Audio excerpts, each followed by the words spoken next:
کہ کیا کریں کہ سینسر ہی ایڈا برا لگا ہے کہ عمران خان صاحب کی اس طرح کے کوئی رپورٹ بنا لیں. وہ چلنی نہیں ہے ہمارا آزاد میڈیا, اور ہمارے مالکان وہ بیچارے ان جوگے نہیں ہے, وہ اتنا بوجھ نہیں اٹھا سکتے. شفقت محمود صاحب کی پرفارمنس, اور ویسے میں ثانیہ نشتر صاحبہ کا بھی آپ کو تھوڑا سا نا میرے پاس چیزیں پڑھی ہوئی ہیں, خاصی ڈیٹیل میں پڑھی ہوئی ہیں, کہ وہ کہتے ہیں کہ جی بے سہارا افراد, مزدوروں, مسافروں کے لیے بنائی گئی پناہ گاہوں کی دیواریں ان کی میں دراڑیں پڑی ہیں, چھتوں سے پانی ٹپک رہے ہیں, بد انتظامی انتہا کی ہے. ریلوے اسٹیشن اور داتا دربار کی پناہ گاہوں کی عمارتوں کے مختلف حصوں میں دراڑیں پڑ چکی ہیں, اور سیوریج اور بارش کے پانی عمارتوں کے اندر گھس چکے ہیں.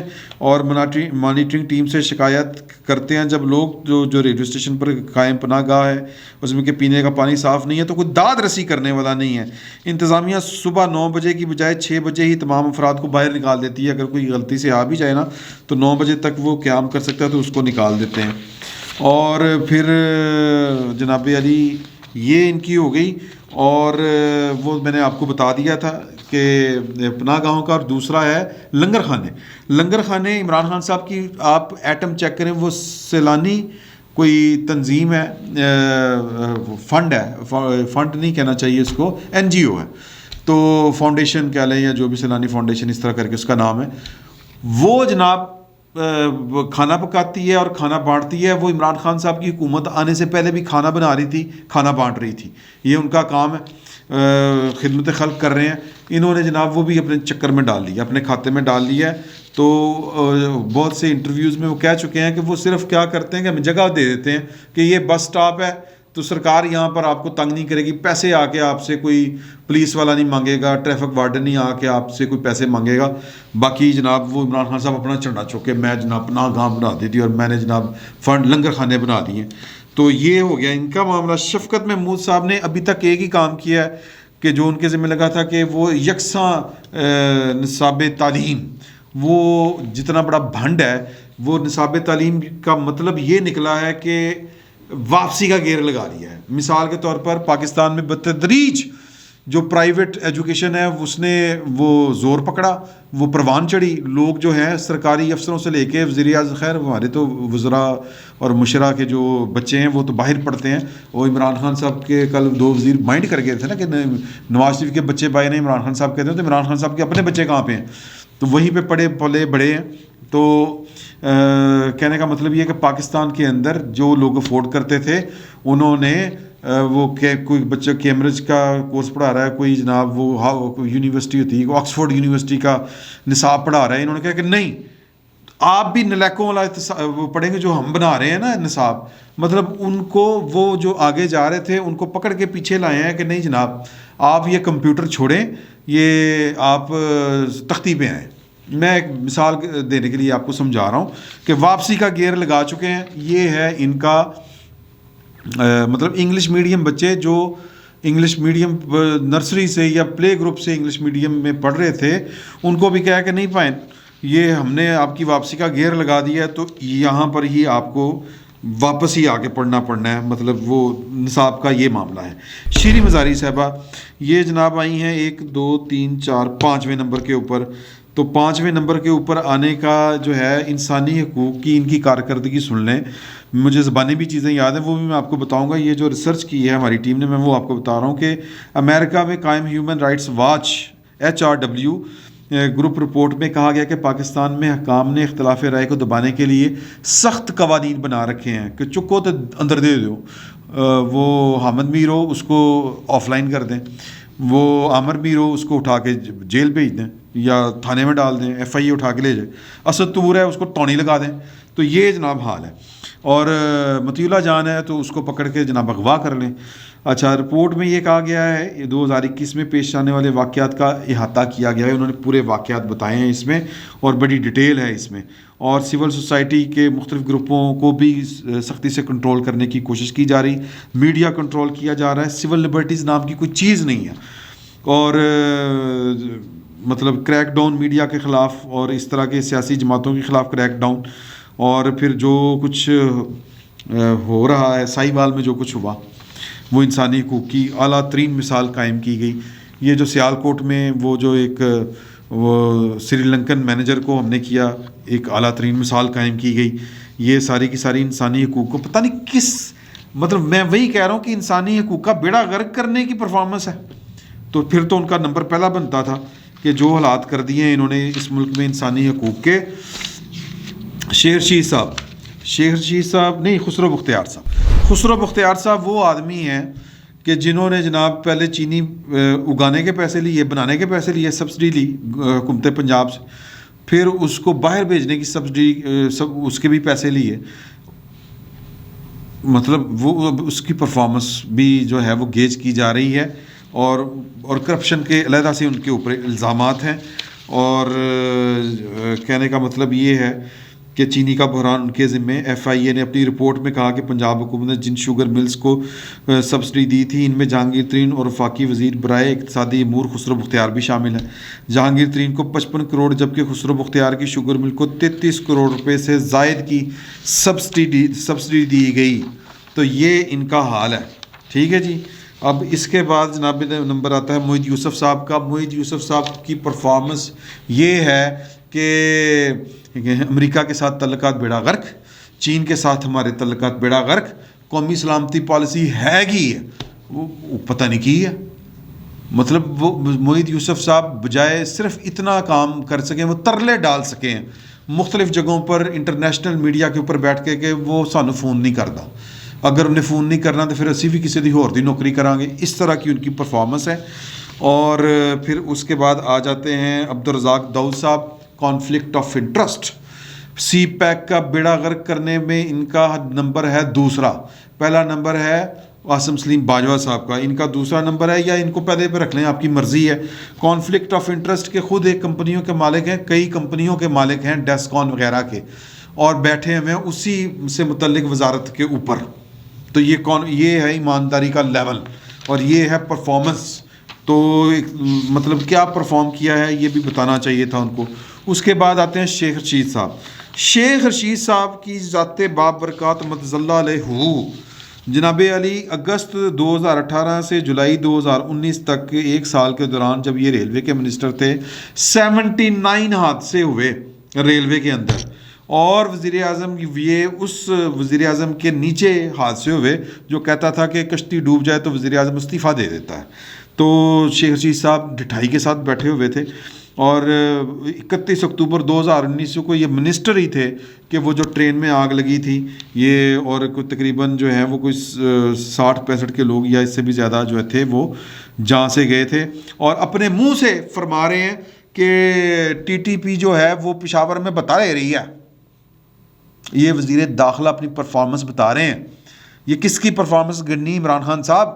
کہ ٹی ٹی پی جس کو پچھلی گورنمنٹ نے جڑ سے اکھاڑ کے پھینک دیا تھا اپنی طرف سے، یا کافی حد تک ان کی کمر توڑ دی تھی، تو اب وہ بھتے لے رہی ہے پشاور میں. یہ وزیر داخلہ صاحب کہہ رہے ہیں اور آپ اس کو 9ویں نمبر پہ رکھ رہے ہیں. تو اس کا مطلب یہ ہے کہ یہ پرفارمنس جو ہے یہ پرفارمنس ہے کہ کس نے پاکستان کا کتنا بیڑا غرق کیا. سادہ سا فارمولہ ہے. یہ اس حکومت کی کارکردگی ہے، اور یہ جشن منا رہے ہیں کارکردگی، لوگ ان کو بددعائیں دے رہے ہیں. کارکردگی یہ ہے ان کی. اور پھر دہشت گردی کے ایک سال میں 294 واقعات ہوئے، جن میں 376 افراد جو ہیں وہ اپنی جان سے ہاتھ دھو بیٹھے ہیں، 606 زخمی ہوئے. ٹھیک ہے جی. تو 56% اضافہ ہوا ہے 2021 میں دہشت گردی میں. اور اپنے منہ سے کہہ رہے ہیں کہ پائے نا دہشت گردی اور بڑھے گی، 2-2.5-3 مہینے خطرناک ہیں. تو پاکستان میں سندھ اور گلگت بلتستان کے علاوہ ہر ریجن میں دہشت گردی بڑھی ہے. اور یہ میں 103 دہشت گرد حملے ہوئے ہیں کے پی کے میں. اور بس وہ جو گلگت میں جو ہوا تھا نا چینیوں کی بس، وہ والا واقعہ بھی انہی کے کھاتے میں آپ ڈالیں گے. اور یہ جتنے واقعات ہوئے ہیں، یہ جو 2-4 دن پہلے ہوا ہے نوشکی میں جو حملہ ہوا ہے ایف سی کے اوپر، اور یہ بھی انہی کے زمرے میں جاتا ہے. رینجرز انہی کے متحدی میں آتی ہے، ایف سی رینجرز وغیرہ سارا کچھ انہی کے کنٹرول میں ہے. تو دہشت گردی کے واقعات میں 184 عام شہری، 192 سیکیورٹی فورسز کے اہلکار شہید ہو چکے ہیں، جبکہ سیکیورٹی فورسز نے 188 دہشت گردوں کو ہلاک اور 220 کو گرفتار کیا ہے. تو یہ کل ملا کے ہے جناب علی شیخ رشید صاحب کی کارکردگی. اور عمران خان صاحب کی کارکردگی پہلا نمبر تو ان کو جاتا ہے، مراد سے 30 مار خان اور عمران خان صاحب 100 مار خان. وہ بلکہ 20